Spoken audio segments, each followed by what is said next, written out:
Diabetes রোগীদের জন্য পান্তা ভাত বিষ নাকি সুপারফুড? শকিং বৈজ্ঞানিক সত্যি। পান্তা ভাত for diabetes and blood sugar control. আপনার সামনে যদি এক থালা ধোয়া ওঠা গরম সাদা ভাত রাখা হয় আর আপনার যদি ডায়াবেটিস থাকে, আপনি কি করবেন?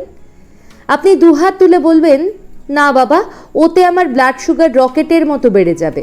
কারণ আমরা সবাই জানি ডায়াবেটিস রোগীদের জন্য সাদা ভাত মানেই হলো এক প্রকার সাদা বিষ, তাই তো? কিন্তু এবার একটু কল্পনা করুন, ওই একই ভাত যা আপনি কাল রাতে ভয় পেয়ে ফেলে দিয়েছিলেন, তার মধ্যে কিছুটা জল ঢেলে সারা রাত ভিজিয়ে রাখা হলো, আর পরদিন সকালে সেই জল ঢালা বাসি ভাত বা পান্তা ভাত আপনার সামনে আনা হলো।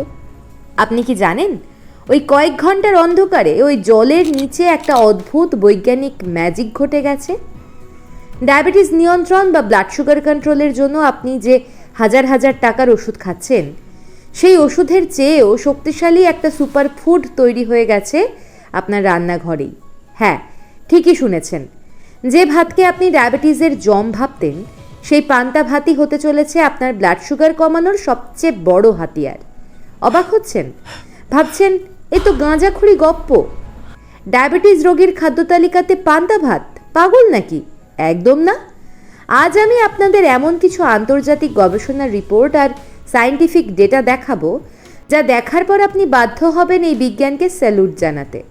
শুধু একটা শর্ত, ভিডিওটা স্কিপ করবেন না, কারণ অর্ধেক জ্ঞান কিন্তু ডায়াবেটিসের চেয়েও বেশি ক্ষতিকর। চলুন বিজ্ঞানের ল্যাবরেটরি থেকে ঘুরে আসি। প্রথমেই আমাদের বুঝতে হবে গরম ভাত খেলে আমাদের সুগার বাড়ে কেন। ভাতের মধ্যে থাকে স্টার্চ বা কার্বোহাইড্রেট। আপনি যখন গরম ভাত খান, আপনার পেটের ভেতরের এনজাইমগুলো খুব সহজেই ওই স্টার্চকে ভেঙে গ্লুকোজে পরিণত করে। সেই গ্লুকোজ হুড়মুড় করে রক্তে মেশে আর আপনার ব্লাড সুগার স্পাইক হয়। কিন্তু ম্যাজিকটা শুরু হয় যখন ভাতটা ঠান্ডা হয়। বিজ্ঞান বলছে, ভাত যখন রান্না করার পর ঠান্ডা করা হয়, তখন ভাতের ভেতরের স্টার্চের আণবিক গঠন পাল্টাতে শুরু করে। কার্বোহাইড্রেটগুলো নিজেদের মধ্যে গুটিয়ে নিয়ে একটা শক্ত জাল তৈরি করে। এই নতুন স্টার্চকে বিজ্ঞানের ভাষায় বলা হয় রেজিস্ট্যান্স স্টার্চ। নামটার মধ্যেই দেখুন উত্তর লুকিয়ে আছে। রেজিস্ট্যান্স মানে যে বাধা দেয়। এই স্টার্চ আপনার পেটের সাধারণ এনজাইমগুলোর কাছে কিছুতেই ভাঙে না। অর্থাৎ আপনি ভাত খাচ্ছেন ঠিকই, কিন্তু সেই ভাত থেকে গ্লুকোজ তৈরি হয়ে আপনার রক্তে মিশতেই পারছে না। ভাবা যায়? আর যখন সেই ঠান্ডা ভাতে আপনি জল ঢেলে সারা রাত রেখে দিচ্ছেন, যাকে আমরা ফার্মেন্টেশন বা গাজন প্রক্রিয়া বলি, তখন এই রেজিস্ট্যান্স স্টার্চের পরিমাণ আরও কয়েক গুণ বেড়ে যায়। অর্থাৎ গরম ভাতের গ্লাইসেমিক ইন্ডেক্স যেখানে 73 বা তার বেশি, সেখানে 12 ঘন্টা ভিজিয়ে রাখা পান্তা ভাতের গ্লাইসেমিক ইন্ডেক্স অবিশ্বাস্যভাবে কমে গিয়ে প্রায় 50-এর কাছাকাছি চলে আসে। এটা একটা লো গ্লাইসেমিক খাবারে পরিণত হয়, যা ব্লাড সুগার কমানোর খাবার হিসেবে বিশ্বের অন্যতম সেরা। গল্প এখানেই শেষ নয়, আসল চমক তো এখনও বাকি। আপনি যখন পান্তা ভাত খাচ্ছেন, তখন এই রেজিস্ট্যান্স স্টার্চ হজম না হয়ে সোজা চলে যায় আপনার লার্জ ইন্টেস্টাইন বা বৃহদন্ত্রে, আর সেখানে আপনার জন্য অপেক্ষা করছে কোটি কোটি ভালো ব্যাকটেরিয়া। এই ভালো ব্যাকটেরিয়াগুলো আমাদের পরম বন্ধু।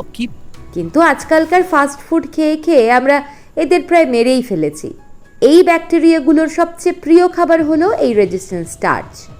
পান্তা ভাত পেটে পৌঁছতেই এরা আনন্দে আত্মহারা হয়ে সেই স্টার্চ খেতে শুরু করে। আর খেয়ে তারা কি তৈরি করে জানেন?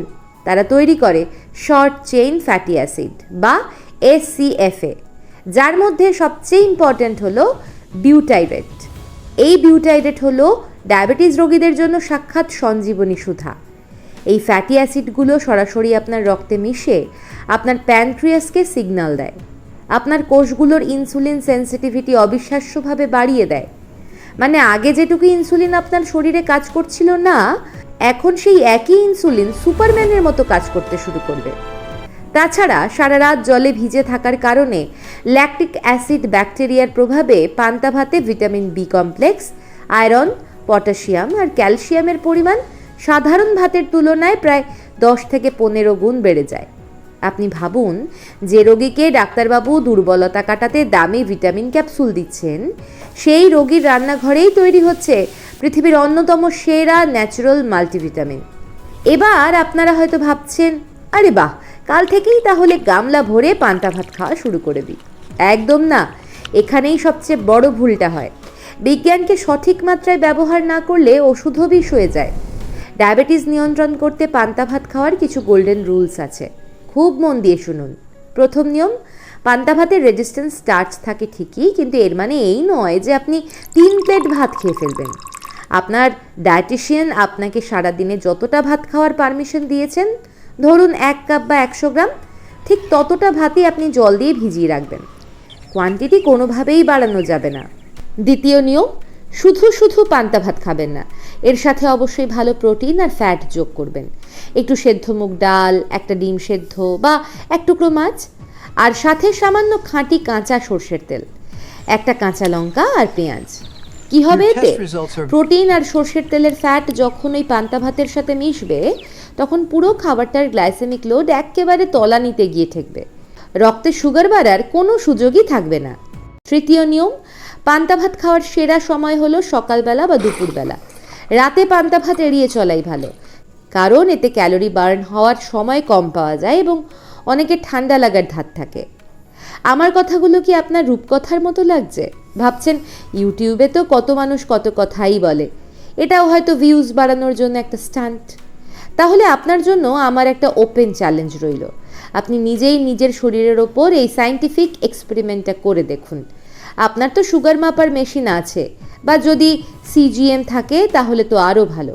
প্রথম দিন আপনি আপনার স্বাভাবিক গরম ভাত খান, খাওয়ার 2 ঘন্টা পর আপনার সুগার মাপুন, আর তারপরের দিন ঠিক একই পরিমাণ ভাত আগের রাতে ভিজিয়ে রেখে পান্তা করে খান। সাথে একটা সিদ্ধ ডিম আর একটু সর্ষের তেল নেবেন। তারপর 2 ঘন্টা পর সুগার মাপুন। আমি গ্যারেন্টি দিয়ে বলতে পারি, আপনি নিজের চোখের সামনে ম্যাজিক দেখতে পাবেন। দেখবেন গরম ভাতের তুলনায় পান্তা ভাত খাওয়ার পর আপনার সুগার স্পাইক অর্ধেকের চেয়েও কম হয়েছে। আমাদের বাংলার মাটি, আমাদের সংস্কৃতি আমাদের জন্য কত সুপার ফুড ছড়িয়ে রেখেছে, আর আমরা সেগুলো বাদ দিয়ে বিদেশি ওটস আর কিনোয়া কিনে খাচ্ছি। ডায়াবেটিস মানেই জীবন শেষ নয়, শুধু একটু সায়েন্স কাজে লাগিয়ে বুদ্ধি করে খেতে হবে। আমার এই তথ্যগুলো যদি আজ আপনার একটুও কাজে লেগে থাকে, যদি মনে হয় এই ভিডিওটা আপনার বা আপনার চেনা কোনো ডায়াবেটিস রোগীর উপকারে আসবে, তাহলে তাদের শেয়ার করুন। আর হ্যাঁ, এরকম আরও অজানা সায়েন্টিফিক ডেটা আর মজার হেলথ হ্যাকস জানতে চ্যানেলটা এখনই সাবস্ক্রাইব করুন। অনেক ভালো থাকবেন, বিজ্ঞানের সাথে থাকবেন আর একদম সুস্থ থাকবেন।